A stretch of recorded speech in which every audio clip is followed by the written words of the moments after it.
Hello, friends. My name is Steve, and we're here today to discuss Beyond Redemption, chapters 11 through 25. And whoever listened to the first episode, I want to apologize. I didn't realize that when the camera turns off, it stops recording audio. So, sorry, Dan. I didn't know that was going to happen. But we did get about half of what he said. So, but I'm sure it was a bummer. But that was my mistake. So, but as I mentioned, I'm here with Dan and Varsha. Dan, will you kick us off, please? Introduction. Yeah, I'm Dan. First time reading Beyond Redemption. Just a fan of fantasy. Nothing else. Varsha? Hi, I'm Varsha. I have a YouTube channel called Reading by the Rainy Mountain where I like to talk about my favorite books. This is my first time as well reading Beyond Redemption. I'm enjoying it so far. Yes, it's the second time reading it from you, but I read it 2.5 years ago. One of the first fantasy books I read, so it was an interesting choice. Interesting. Yeah. So, want to get your thoughts on it, Dan? What did you think of 11 through 25? What stood out to you?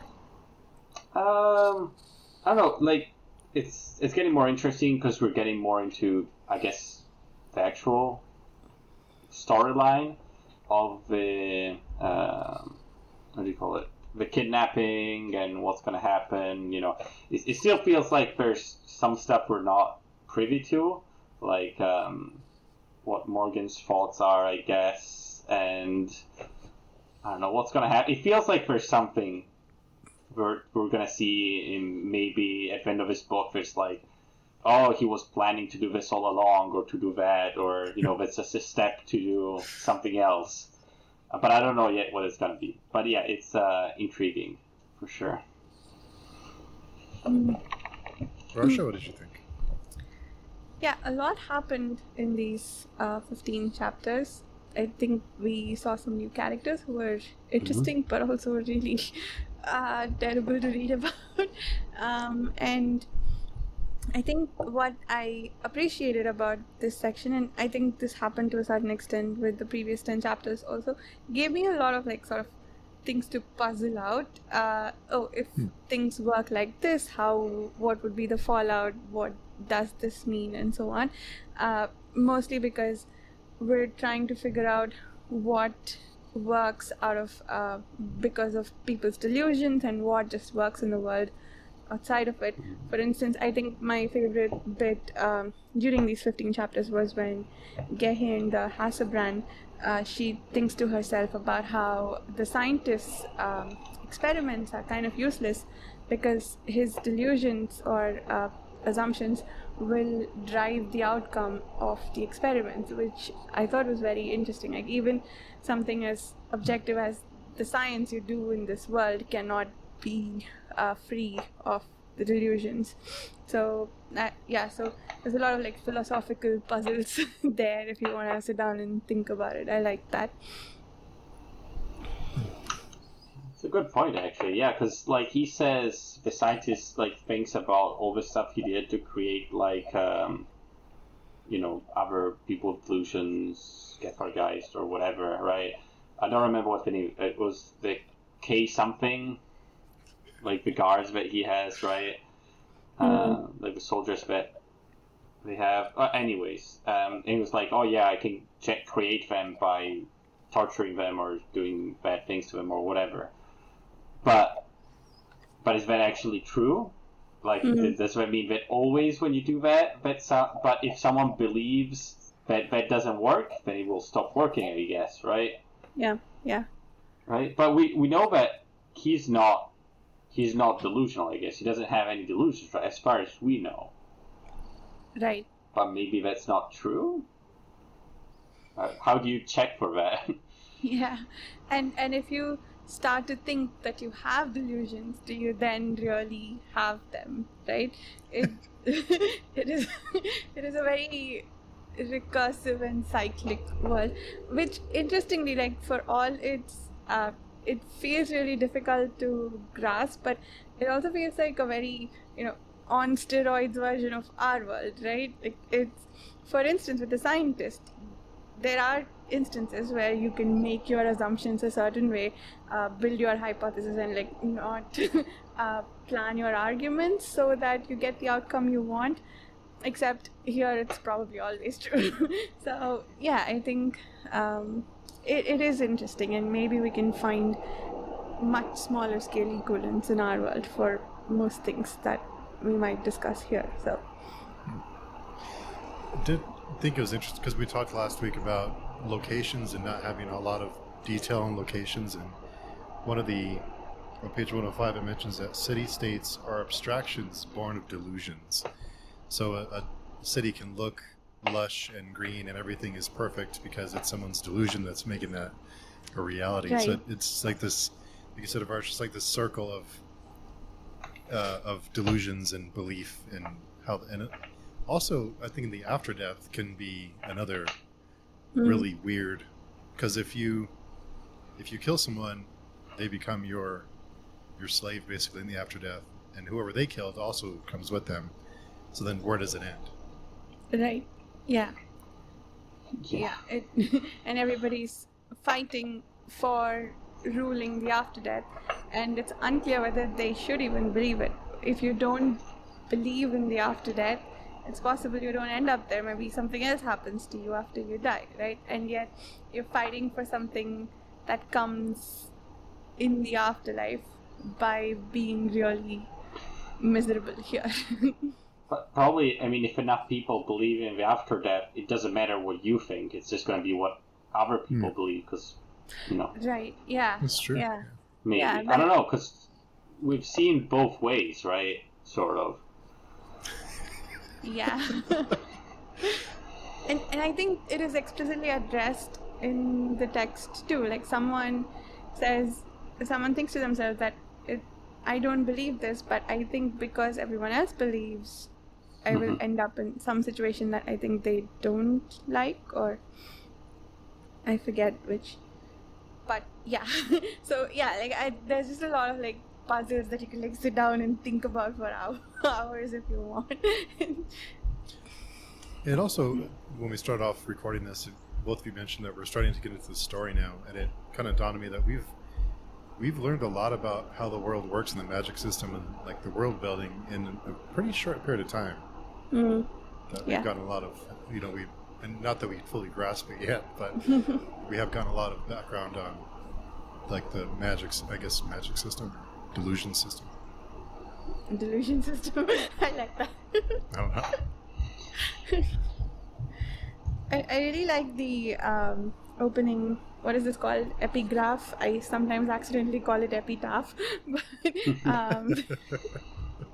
I really like the opening of that chapter 11.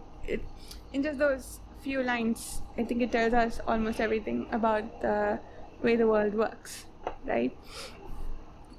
It says, febrile minds dream monsters, there are monsters, the Hasselbrand dreams fire, there is fire, and so on, about a bunch of different Gefargeist powers? No, the other thing. Gefargeist is people who... they are a specific type of delusionists. Yeah. I wonder when what was the first series that started putting like epigraphs at the beginning of chapters, because now it's pretty common that you see it like fair number, but it didn't used to be, because I remember like if you read books from like the 80s or 70s or whatever, you never see that. I wonder what was it Dune? I know Steven Erikson regularly says Dune as his inspiration for that structure. I'm trying to remember if I think Dune does. Yeah, Dune does have them at the beginning. Yeah. And Dune was hugely influential. So I wonder if that was the first one. Actually, it's a good point. Dune came out in the 70s, 60s, 60s. I don't remember. I think a while 60s. A while ago, yeah. I like that answer. Yeah, but it's a nice way of giving more lore about the world while being in character, sort of, and without having exposition from someone. Yeah. And I think it adds a great deal of depth. Like when I see these epigraphs, I feel like the author has spent a lot of time building the world, because you have to think about the historians and philosophers and whoever you're quoting here, what they would have said. So you're sort of creating additional characters, additional history for the world. It's a lot more world with the epigraphs, in my opinion. And Dune is 1965, just for the record. Yeah. Wow. Very old. Yeah. But it was later, yeah. Yeah, and I think it's actually must be pretty hard to write them, because you have to write as someone who is known to be smart in that world, or like writes very well. It's like the same issue as I don't know if any of you played Dungeons and Dragons or any role-playing game, right? If you play as a super smart character or someone that speaks very well or something, and you're like, how do I'm not that smart in real life. How do I make my character like that? Or I think I was reading also like Baker, right? He was when he was writing for all the philosophy and stuff like that his characters say. He's like, I'm trying to write stuff for people which should be way smarter than me. How do I do that? He had to rewrite it so many times until it felt, right. It must be pretty hard. Yeah. Brandon Sanderson has a video on the subject. I haven't watched it yet, but the title is Writing Characters Smarter Than You. Oh, wow. Yeah, nice. Yeah, because I guess if you're like, I want to write something that the Shakespeare of this world would have written. Like, but I'm not Shakespeare. I couldn't write the Shakespeare of this world. Yeah. Yeah, smarter or Very has hard. talent or knowledge that you don't have. Yeah, that is interesting. I suppose a lot of it boils down to doing research the same way you would for the rest of your story, but also you have to change tones and characters. And, yeah. Yeah, that's true, I guess. Well, that's one of the advantages, I think, of fantasy, because you don't have to do research in what is actually reasonable. Well, if you're writing a historical novel, and because I started thinking about it at some point, I'm like, if I were to write a novel like set in something like that, how would I know how people behaved, what they did to, I don't know, just even mundane things, right? How did people get food or cultivate things or make candles or, anything? Right? Yeah. I guess so much research on all the little things. Yeah, go ahead. I guess I guess the concern with building a fantasy world is to write yourself into a corner, because if you kind of don't pay attention to what you're adding, then it could kind of hunt you later, I guess, would be the only concern. Because it's your world, you can do what you want, but you might regret it later if you want to make a decision later down the road. Like George R.R. Martin did. Yeah. Or who's the guy in Name of the Wind? Patrick Rothfuss. Yeah, I think he also might have gotten into that problem. Yeesh. I think his problem is more the framed narrative aspect of it, right? Because he has this 3-day worth of stuff. Oh, yeah. But yeah, he set it up at the beginning, and now he's stuck with it. But I guess in this novel, it's, I wonder what you could be stuck with, because I guess everything is possible based on what characters can believe in, and a lot of crazy stuff already happened. I guess a bunch of people like us would come by and be like, "This doesn't make any sense," Yeah, I mean, I did have a little bit of trouble just with one part, which took me a bit out of it, like the fight scene with the infinite doppelgangers. That, it's not like it's written badly or anything. It's just, for me, when I have characters that just mow through random people with, it seems like not that much trouble. I would feel like you would have to be so much more powerful to be able to fight 50 people at the same time, It just, I didn't believe that part. It just felt very, I don't know, comic book or very movie sort of thing. But that was the only part. Everything else doesn't. Very Agent Smith-esque, I think, in the Matrix kind of thing, where he multiplies himself.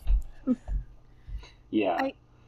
I wonder if the problem for this world is that if you sit down and look very closely at each person's delusions and beliefs and what they think they believe, what they don't, if we'll find logical inconsistencies. I think there was something I noticed which it seemed like it would belong to our world but not to this world where delusions are a thing.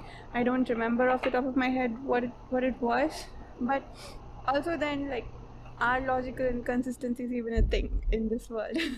Right? Each person has thoughts to themselves, and you have this division of sane and insane. And so would you then say this world allows anything and everything to happen? There are no bounds. Well, the only bound is that you go insane yourself, and you lose so much control that you will destroy yourself. But other than that, anything goes in the realm of possibility. Yeah. Yeah, I think that's what kind of Koenig is battling with, right? His doppels, and they're starting to become too powerful. So it's almost like a race against time that he's trying to convince himself and them that he's in charge, and they're starting to catch on that he's not really in control. I thought it was a great scene, the one with what was it, like the, I guess, interrogation scene or whatever, when they were planning what to do, when he was calling the assassins, and then like slowly acceptance was like becoming, I guess, starting to control the narrative of what was happening. I thought that was really interesting because I guess he doesn't notice, I guess, because it's just part of himself, right? So if he naturally goes into a specific state of mind or emotion, then that part of himself will start taking over, I guess. Yeah. I think it's really interesting that people can destroy parts of themselves like that and have the Koenig thinks to himself that it hurt more to hurt the scientist than it did to hurt acceptance. Yeah, so it is interesting. Is that a manifestation of self-loathing, perhaps, that you don't mind seeing that part of yourself destroyed? Or I agree. That scene was fantastic, and it made me think a lot. I had this tab on page 116 in the paperback. Abandonment and trepidation were not but manifestations of petty fears. Koenig most desired acceptance. Koenig's self-hatred and desperate need to belong would be his undoing. That makes sense. Yeah. Steve, were you able to make any more sense of your tabs this time? Yes, they make a lot more sense. I have a lot more of them now too. A lot more of them, but oh, nice. I did. I started to wonder, like, as the first 10 chapters or so, I thought this isn't too bad. Like, this isn't too dark. And then we meet the slaver, and I think that's mostly what people find disturbing. I think, what he does, especially to children, is, I think, the darkest part of it. What did you both think of the slaver? I thought it was. Go ahead. Sorry, you can go ahead, Varsha, if you want. Oh, go ahead, Dan. I was kind of waiting for you to go first anyway. Okay. I really like the character. I thought it was like his interaction with the Hasselbrand and the whole everything that happened and the way he manipulates people was pretty interesting to watch, right?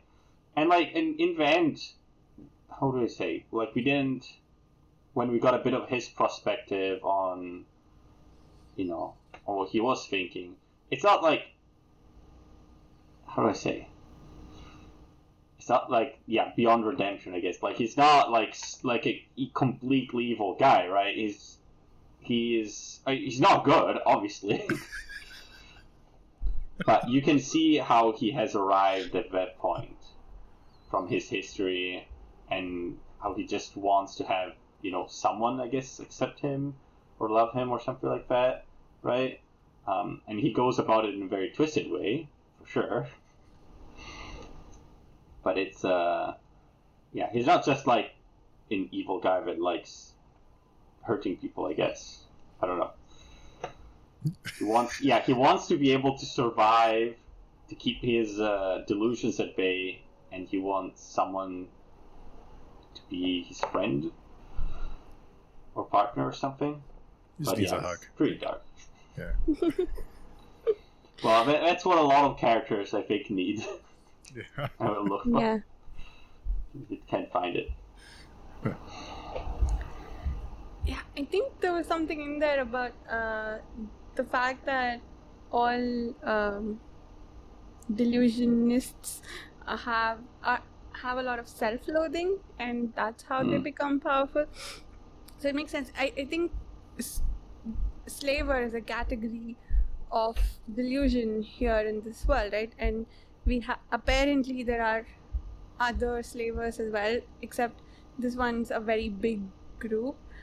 And the fact that, what was his name, Bedect, saw the people around the slaver and knew the center for what it was.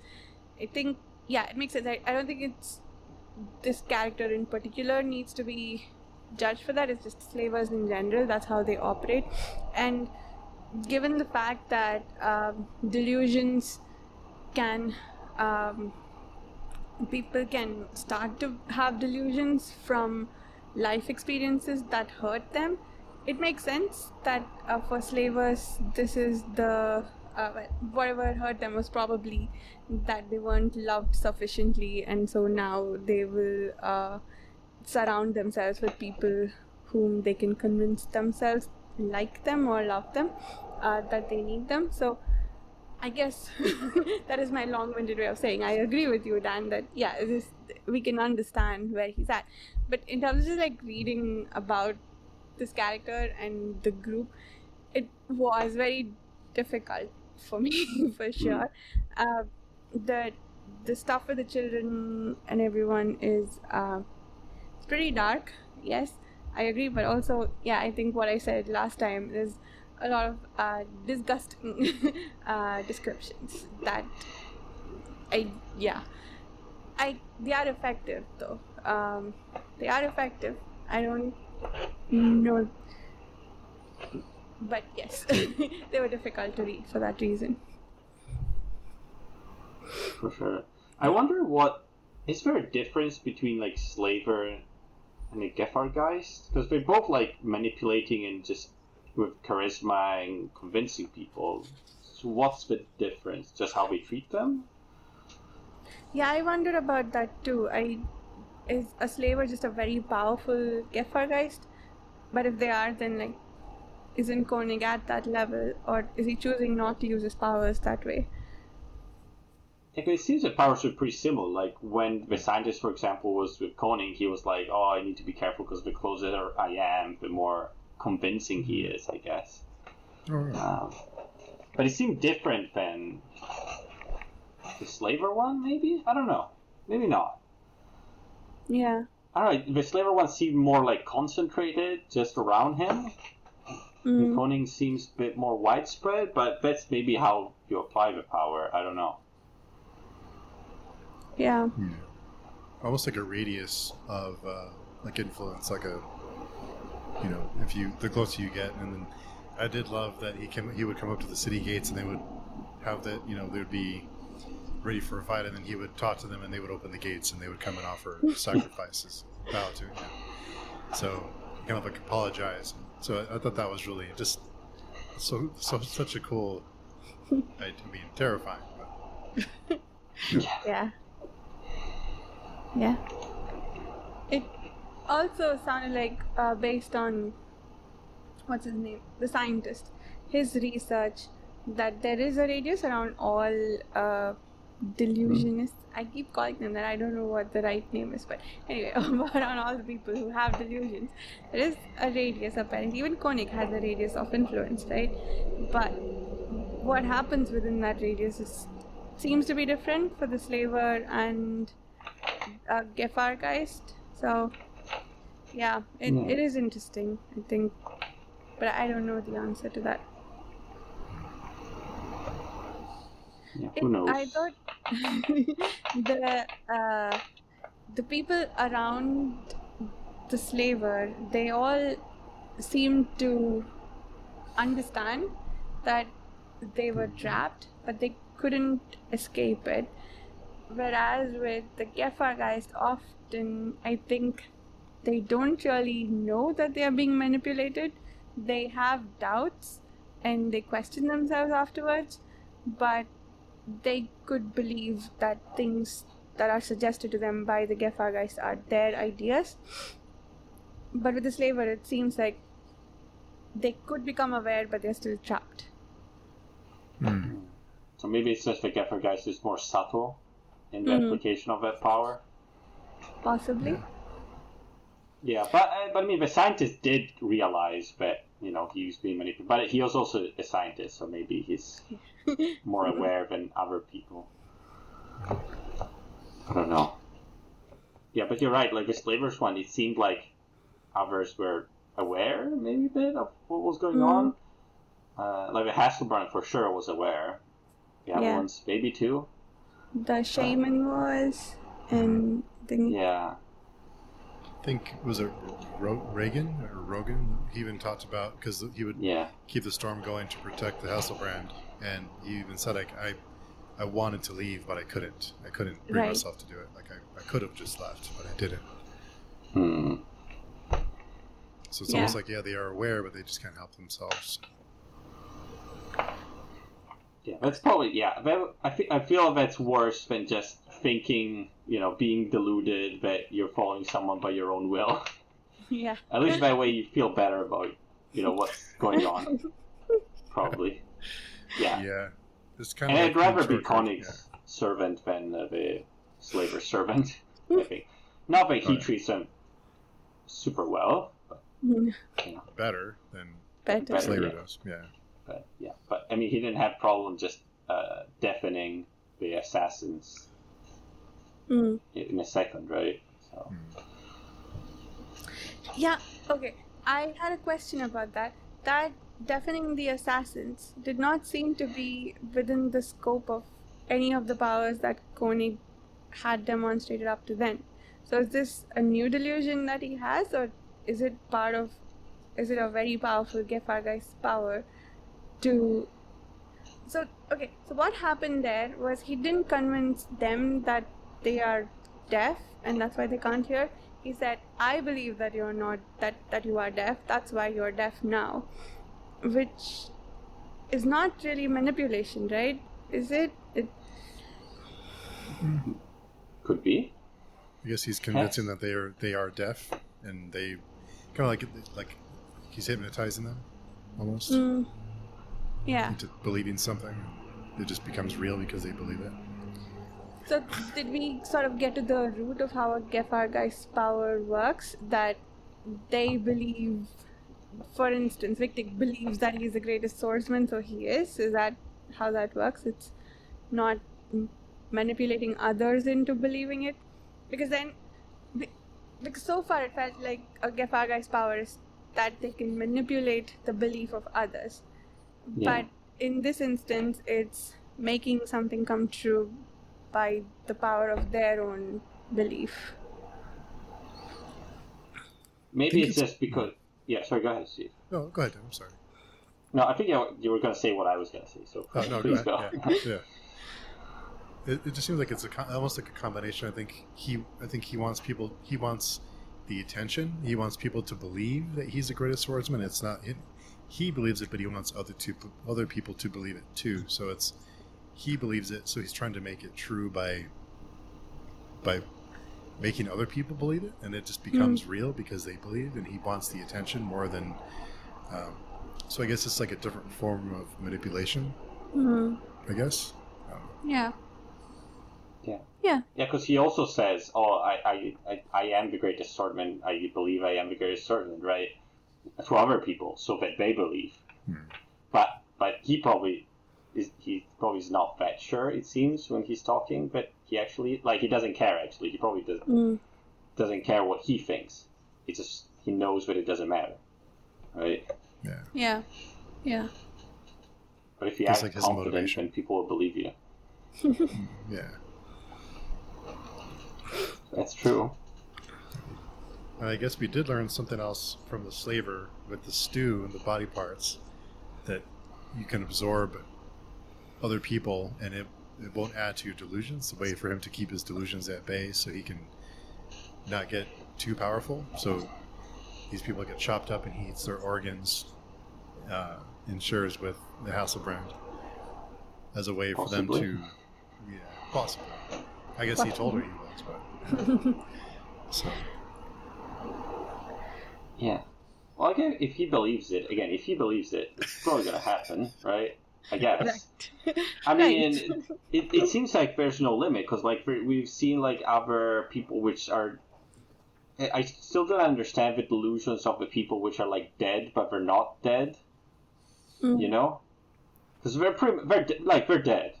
You know, there's no organs or other things. Like they're 100% dead, but they're still there. So, do they? I don't understand exactly what their delusion is, because it's not like that they don't believe they're dead, right? It's something to do with self-loathing and something like that, right? But yeah, like it seems like you can even cheat death, right? If you have some sort of delusion, right? Or is it that they are alive-ish, but they believe that they are dead, so they look dead, but they aren't actually dead? Could be. kind of wonder if there's like a necromancer type of delusion that's keeping them around, if that's exists. But on page one, oh, I'm sorry, Barsha. Sorry, go ahead. No, I was just mentioning on page 128, eat a man's soul and you gain his strength of spirit, even just a small measure of his sanity to balance your own lack.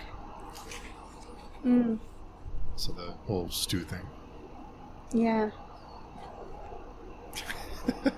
So, that was disturbing, yes. But once you get past that, what's her name? Gehian. She apparently has doubts about it, and so it doesn't seem to work for her, or at least it wasn't enough to stop her from going insane enough to destroy an entire city, right? Or town. So does that also only work if you believe it? And since the parallel way that we're reading about, which is Koenig draining, wanting Morgan to ascend so that he can keep his own insanity at bay, is that also only because Koenig believes that to be true? I guess he's hoping so. He's betting everything on that because he's running out of time. Yeah. Is hope the same as belief? It seems like he almost doubts. He almost like questions it sometimes. Like, kind of like he hopes it will work because it hasn't been done before yet. He doesn't sound super sure about it. Yeah. He's gotten into really risky territory now. He's just hoping that he can kill whoever kills Morgan and therefore gain ascendancy on them. It's just like I don't think you can trust anyone that much in this world, or trust your own abilities to do that. Yeah, I didn't expect him to just tell him or just kill him. Yeah. Why can't he just go with them and be the one to kill them? Does he need to be in that town for some reason? Probably because it's dangerous. I guess if he's out in the open, he'll be sought after. But I did like when he mentions, he tells them, if you see him, kill him immediately, then kill the people who kidnapped him. And he says, well, I think he mentions something like, I'll have to kill the person who kills him, but we'll discuss that later. That'll be detailed for I won't mention that right now. Yeah. Just pretend you'll be rewarded when you come back, and the reward is, oh, you get to serve me in the after death. Yeah. You win. Yeah. I don't know. The plan seems more and more,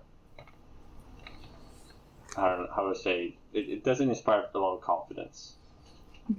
I mean, even before I was like, if he kills it, is it that really what's going to happen? It seemed kind of doubtful. You know?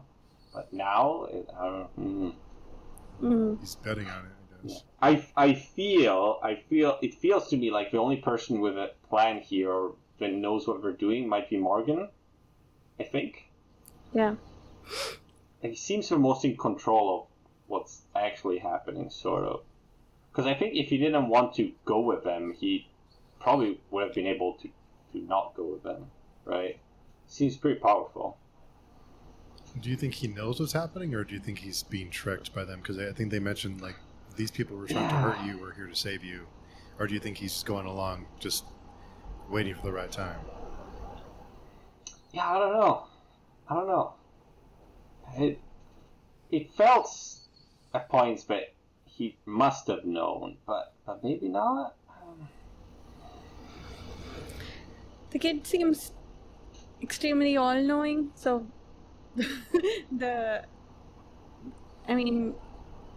what I'm reading into it is he's playing along for the moment because it suits him, but yeah, it feels like he's very naive in certain areas, maybe. Yeah. But he probably has I assume he has almost all the delusions, so he probably has mirror's delusion too. If you wanted to see what happened in reality, I guess. Right? Yeah. We do get a glimpse that he may even see the future, right? At one point. Which part? Sorry, maybe I missed that. Let's see. On 225, let me see. Yeah, I guess of all the delusions, we haven't seen a divination one yet, which seems also one that should be there. Some sort of prophet, I guess. I would think so. But that would give all sorts of... you're already dealing with recursion with belief, and you have to deal with sort of time travel and causation, issues. That might be a bit too complicated. It mentions on 225, let's see, Morgan watched as the bloody water swirled, showing glimpses of the future. Bedect, whom he just pulled from the gates of the afterdeath, would again lie dying in a few short days. Next time Morgan would not save him, Bedect would be without his friends. Morgan wondered at this. Wasn't being able to tell the future part of a mirrorist's delusion? Was it? I thought so. Didn't the mirrorist that the scientist killed, wasn't he able to show briefly towards the end the future where the three are headed with Morgan? Oh, that's right. And I thought in the mirrorist that Gahian went to see at the other city, she also showed her a bit of future, I thought. Okay. Yeah, but that's an interesting point. If you're a really powerful mirrorist, or if there is a prophetic delusion, can you make that happen? Yeah. Or you can just see what's going to happen, and you have no influence. With the mirrorist, I was confused. I remember that being a part that I was confused about during the first read. And this one, I wondered, is it the figures in the mirror? Did they overhear something? Did they know because they overheard the discussion when they kidnapped Morgan? Yeah. Or do they know in some other way that what was going to happen, and that's why they were communicating with Acceptance, and that's why Acceptance knew because they were conspiring. But I wasn't sure about that. Is it Koenig's mirrorist delusion that can because the scientist wonders if Koenig's mirrorist delusion is powerful enough that he can figure out what happened by himself, right? So is it that the mirror images know what happened, but they don't communicate it to Koenig yet? I think they're working with Acceptance for some. I'm not quite sure why they're working with Acceptance and not with Koenig. Because I think they want to take over Koenig, right? They want to be the ones in charge, I guess. That makes sense. Yeah.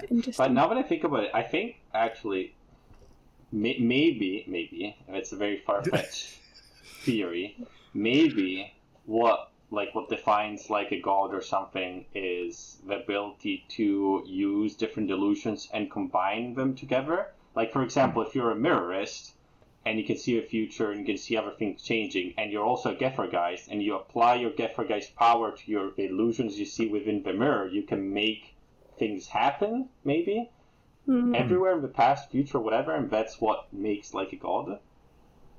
Maybe. It's still cool. So neat. I don't know. Could be. Yeah. Because we haven't seen anyone being able to apply them together or anything, just in sense separately, and we don't have too much control over To that the point, secondary one. There's another tab I had about on 160. Morgan says, a god doesn't require delusion or insanity because his worshippers suffer for him. Yet in a way, he has all of their delusions. So, you might be onto something there. Maybe. Yeah. When I read that, I just thought it was like the beliefs of everyone just sort of coalesced into him. Yeah. I guess, maybe, who knows, maybe if the people believe enough, they can make him believe into what the people believe, or it's the other way around. Does this mean that Morgan is already a god, that he has ascended? Oh. Because if a god has that ability and Morgan has demonstrated the ability. I don't know. 1 second.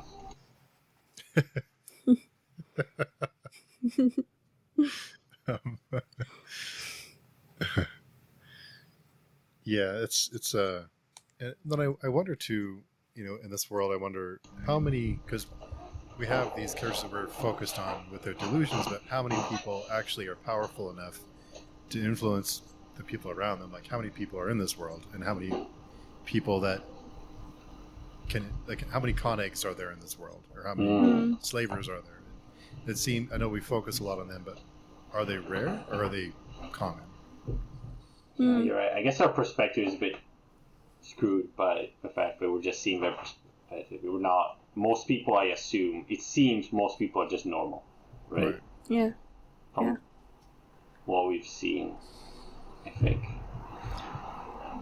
Kind of like mini gods or like mini bosses everywhere that influence their area, and there's different areas you go to, and there's different people ruling certain areas because of their delusions. Kind of, the rest of us are just kind of along for the ride, I guess. Feels a bit Dark Souls, a bit that sort of universe. I think most people are just normal people, unfortunately for them. And I guess having like a location or like a city that doesn't have someone powerful, then you're at the mercy of someone like the slaver who can come around and kind of. So I guess having one is it better than not having someone to kind of ward them off? I don't know. I mean, it seems like the cities of the cult, they're doing pretty well. Like, it seems pretty luscious and nice cities, and people seem to be much happier than in the other shitty town that we started in. Yeah. So I think you would. Yeah, and they also describe it like, oh, I was in this town 5 years ago or something, and it looked terrible. It looked super poor, and there was nothing, and now it's beautiful. Yeah. Bedeck seems pretty shocked at how much change happened in the town, and he concludes from there that there's a very powerful Gefahrgeist at the center of it. And he's a man who's been around quite a bit, it seems like. So it makes sense, I think, to conclude that there aren't that many powerful delusionists. Yeah. Do you think there's going to be, talking about the three, normal people, I guess? Not really, but... do you think there's going to be some revelation of something in their past which is going to affect the story? Because we did get some glimpses into their past, right? Especially, what is his name? The swordsman. Victic? He talked about leaving his city and his wife and his son, and why that happened and all this sort of stuff. But I wonder if there's going to be some revelation in, or like the warrior guy in the past, he was fighting here or there, and I don't know, it comes back up again. Someone from his past. I don't know. At some point it felt like it was setting up for that in certain parts for the future, but I don't know. It felt to me that what it was setting up for, the discussion of his history, that was that he'd be affectionate towards Morgan, or I think he has a thought, if I remember correctly, that it feels silly or not worthy to sell him back for ransom, that he wants to do more with the boy, like he wants to help him ascend, or I don't remember what it was that Victor thinks to himself, but it's something to the effect that he wants to protect the boy and help him out. And that was that, I think if I read it correctly, partly because of Morgan himself, but also because he thought back and remembered his boy and so wanted to protect this boy.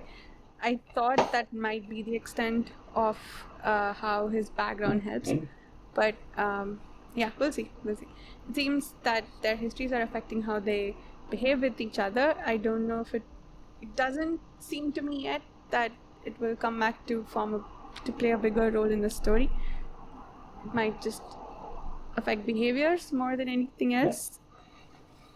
Who knows? Do you think that all that was just Morgan subtly manipulating them? Maybe? I did not think of that, but seems like a distinct possibility. Yeah. I don't know. I think that trio is much needed comedic relief. I think that black dark humor is, I think it fits well. And Varshi mentioned that you can't read too much because it's so it's bleak. I think it needs something like the humor to line it up a little bit for most people, I think. Yeah. I agree that I am always like the breaks with the three of them, and it seems like we are adding some depth to their characters. Bedekt had a wife whom he misses very much now, it seems like, and is very sentimental about, which is nice because it feels like so far everyone we meet in this world is self-serving and doesn't care, it doesn't have any relationships. But yeah, and it seems like Victor also, to a certain extent, regrets leaving his wife and son. And most importantly, yes, on the face of it, they all would happily betray each other, but no, they're looking out for each other, however reluctantly or grudgingly it is. Like, yeah, okay, there is some hope. It is my delusion that there's hope in this world. If you believe it, then it might happen. Yeah, I don't know. I don't know if I would want these guys both to be the guys that end up winning. I don't know. I don't know who I want to end up winning. Maybe Morgan. Morgan seems the most maybe that wants to make things nice and not everything terrible. Maybe, but I don't know what his plans are. So Morgan feels like one of those kids they make horror movies about, that he's just going to turn around and terrify you. Yeah, pretty. Could be. Yeah, just like that. I hope that would be pretty interesting. Yeah, because I'm actually looking forward to, I don't know, some parts about the afterlife or more like the cosmic parts or whatever. Because that, I don't know, at this point, none of the, the real life horrors, sort of, they don't shock me that much. I've read a lot of books, other similar things, sort of, but also the more between very close, scary stuff, the more impactful stuff for me is sort of existential horror. So again, what happens to your soul, what happens, with the gods and all that sort of stuff. So that's what I'm hoping will be the very dark part for me personally. We read the second apocalypse, so Yeah, because I've been looking for something like that, because that scratched my itch of existential horror and despair. I was looking for in a series, and I've been searching for something similar. Yeah. So maybe I'm hoping. Yeah. Up to now, this feels a lot like, to me, it feels a lot like when I was reading, what was it, Prince of Thorns, I think, Mark Lawrence book. It's got a bit of a similar sort of style, I guess, or just in my mind, I'm imagining it sort of similar world or atmosphere. I don't know if those books cropped in your mind while reading this or not, really. I haven't read that one yet. I haven't read either. Oh, really? Oh, okay. They're pretty good. I enjoy them. I think he's written a couple of series, but I've only read like one, I think. I've been meaning to for a while. I will get to it eventually. Eventually. Too many books to read. Definitely. We talked a little bit last week about communication being manipulation, and a little bit more on that in these chapters, but one of them was manipulating the same was like herding sheep. It took a lot of effort, but if you focused on one sheep at a time, you'd get nowhere. But you focused on the right sheep, moving in the right direction, all the rest will follow. Yeah. That feels also sadly relevant to our world. Yeah. And, I think that makes sense, because even in our world, like, mass psychology is completely different than individual psychology, right? And different laws apply and stuff like that. And even I remember reading like that while individual people might make wrong guesses for certain things or estimates for, let's say, a certain number. Let's say if you have a certain number of beans in a jar and you have to guess how many, right? Individual people will be super wrong about it, but if you take the average of all the estimates of everyone, it's going to be it's actually be surprisingly precise for some reason. Interesting. It doesn't necessarily have to be, but so I think that it's kind of like the wisdom of the masses. But there's a lot of different aspects for which like having a sufficient number of people changes completely the dynamic of you have a problem. So some of these quotes feel a lot like quotes from our world, just reworked for this. I think last time we saw Victor was the one who kept saying communication is manipulation. This time I think Koenig was the one who thought to himself that all communication is manipulation. So I wonder if that is a general sort of base belief in this world, or if it's a belief that Gefargeist hold that any communication that they do is manipulation. I mean, for them it is true, right? But is it a general aspect of the world as well? There was another quote I wanted to get both of your thoughts on page 240. If communication was manipulation, emotion was the fulcrum on which the leverage was applied. Yeah, that makes sense. That one was pretty heavily highlighted in the Kindle book. Oh, really? Oh, really? Yeah, I think it had like 55 highlights or something. Oh, wow. Yeah, I think that's Seems very a lot true. of people agree. Yeah, and probably now that I think about it, I guess if they think that all communication is manipulation, that would probably make it very hard for them to trust people or have any emotional connection with people or anything like that. You would feel. Yeah, that's a great point, because I was thinking that might be true for our world where emotions matter, but here what emotions are you manipulating? It doesn't feel like anyone has like safe emotions that you can manipulate. It's mostly, oh, am I being manipulated? At least all the characters we've met so far, they are not trusting at all. So you have to like really get to the bottom of the pile to manipulate any emotions, right? So how does But I that think even work? you are able to manipulate people by using their like most powerful emotions. Like for example, the Hasselbrand, right? By manipulating her need of acceptance, right? Yeah, Then you can yeah. control her that way, I guess. So whatever the root is of their primary delusion, you can manipulate that, and you can maybe make a good guess about why they're.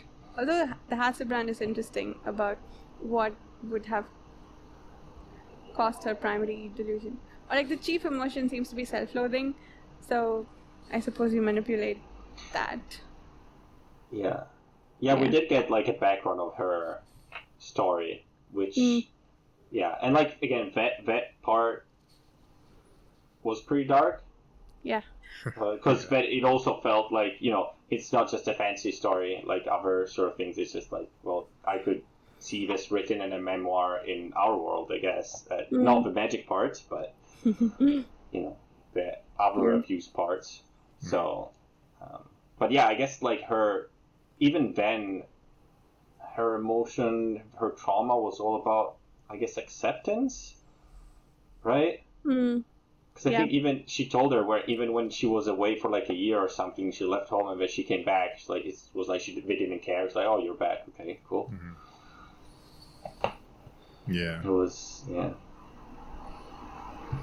And it wasn't a whole lot of text devoted to that, but it did have an impact on I just felt like it was enough to convey what happened to her, but it didn't dwell on it. Didn't like it was enough. It was just told us what happened, but it didn't spend too much time where it became kind of like for shock value, I guess. Yeah. I think that's better because if you want, you can read, like you don't have to explicitly say everything, and a lot of time it's more powerful for readers to extract the meaning and fill in the blanks than saying everything, right? Plus, if it's a well-written passage or whatever, you don't need to spoil it by writing more, I guess. You just need to. People can, you can go back and reread it. Sometimes I go back and like reread the passage if I think it's important, if I liked it or whatever, right? Yeah, you're right. Sometimes authors can indulge a bit too much in certain parts that they think are really good or whatever. Yeah. It kind of loses its weight a little bit. Like you said, it's kind of like in a movie when they show you the monster over and over again, instead of just you fill it in the blanks is worse than what they can ever think of because it's in your own mind, and so more of an impact. True. Yeah, and everyone is going to fill it in with whatever they think is the worst thing, right? Yeah. Yeah. So I guess and the Hasselbrand thinks she wants to burn everything. She wants to burn everything down. So we'll find out. I'm not quite sure at the end of chapter 25 if she burned everything or if she just burned the people who needed to be burned, or like if everyone around her is burned. I thought she herself got set on fire. She burnt everyone around the slaver, except the slaver, and then she caught fire. She ignited with concussive force. I thought she exploded. I don't know if that's true, but I thought she exploded. I wonder if does that mean that she died, or does that mean that she just burned everything and that's like part of her power? I think she exploded and is in pieces all over the floor around the Oh, slave. really? Okay. Maybe. I don't know. I guess we'll find out pretty soon. Yeah, I don't know. she ignited with concussive force, and I thought this was because of the sun coming out suddenly. I don't know if it's because because of the fire that she was setting. That's why I'm going on about how she probably exploded. I just read it as, when a fire just starts immediately, just feels like it's exploding. That's how I read it, but again, I don't know. Could be. Yeah. You could be right. And I love the scene of abandonment getting dragged into the mirror. That was really cool. Yes. That was really cool. I kind of forgotten the trap that Acceptance had laid out for him. So when it happened, it was, oh yeah, you were planning that. But it was really cool to read it happen. I kind of want Acceptance to win over Koenig. Just to keep things interesting. Or maybe trepidation will take over. Yeah, I guess if they win, do we just replace him, or does he just die?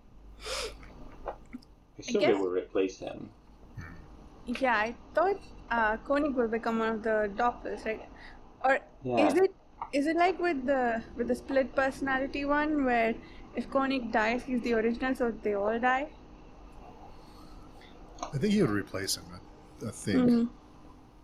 I guess. I don't know, but that's the question of, if I have, 4 clones and I die, do I actually die? Does my consciousness go to another clone? Does, maybe not, but my clone has my same memories, so technically it's the same person, so it's, it feels a bit similar. Yeah. Yeah. Because they are his delusion, right? So if he dies, do they still exist? They are his delusion. So does he need to survive? Do they need him to live to? Yeah. I don't know.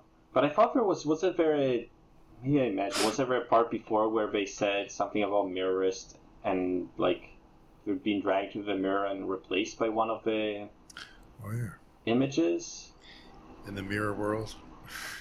Yeah, I think. Yeah, he did think something like that to himself. Oh, I changed my mind. I want the mirror thingies to win.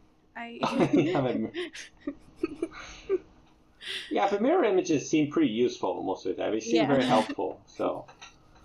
To Acceptance, but they also have their own agenda apparently. I'm mostly curious about what they even want. Acceptance just wants to be the ruling Koenig. What do the mirror images want? Can they even... I guess they can get out because they were able to partially come out to pull abandonment in.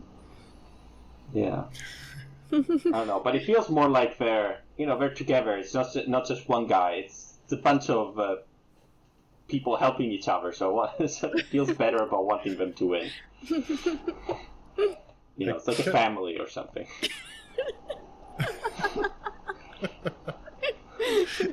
Well, that's how Koenig gets true acceptance by. Having a family unit. I kept thinking of Dr. Manhattan with all his, images, his duplicates walking around doing things. I'm gonna nod like I know what you're talking about. You haven't read Watchmen or seen Watchmen? Oh. Pretty good. That's good stuff. I should, yeah. Yeah. Is anything else you guys can think of? I think we touched on pretty much everything. Yeah. Well, cool. So for next week, we'll be reading chapters 26 through 35. So we'll be stopping at 36. So not reading 36. So and then we'll the next 2 weeks. So we'll finish that off. So cool. Well, thank you guys for coming by. Dan, tell us where people can find you. I love you two have the shortest and sweetest outros ever. So it's. I mean, it's easy if there's literally nothing to talk about. So without divulging private information, which is not publicly available. Well, we are going to show up at your front door one of these days and be like, you said we can come by. Well, if you figure out where I live, sure. I live in Vancouver, but it's a pretty big city, so... Just knock on doors until we find you. Yeah, exactly. maybe just find my LinkedIn and find my company, and then ask my boss, and then he tells you. Yeah. Sounds like a lot of trouble. I don't know. Yeah. Well, but if you're Knocking's stalking me easier. and you're listening to this, that's how I would do it. But anyways, what we're doing? Oh yeah, outros. Yeah, if you want to get in contact with me for some reason, you think my ideas are stupid, just message me on Patreon forum. I'll We're respond. talking about AI. Yeah. Yeah. And Varsha? The page chewing forum, of course, and also my YouTube channel, Reading by the Rainy Mountain. Yeah. Lots of reads coming on Varsha's channel, so stay tuned. Very Lots of busy. stuff. Very busy. So thanks again, and we'll see everyone next week for chapters 26 through 35. Yeah. See you then. See ya. Bye, guys. Bye.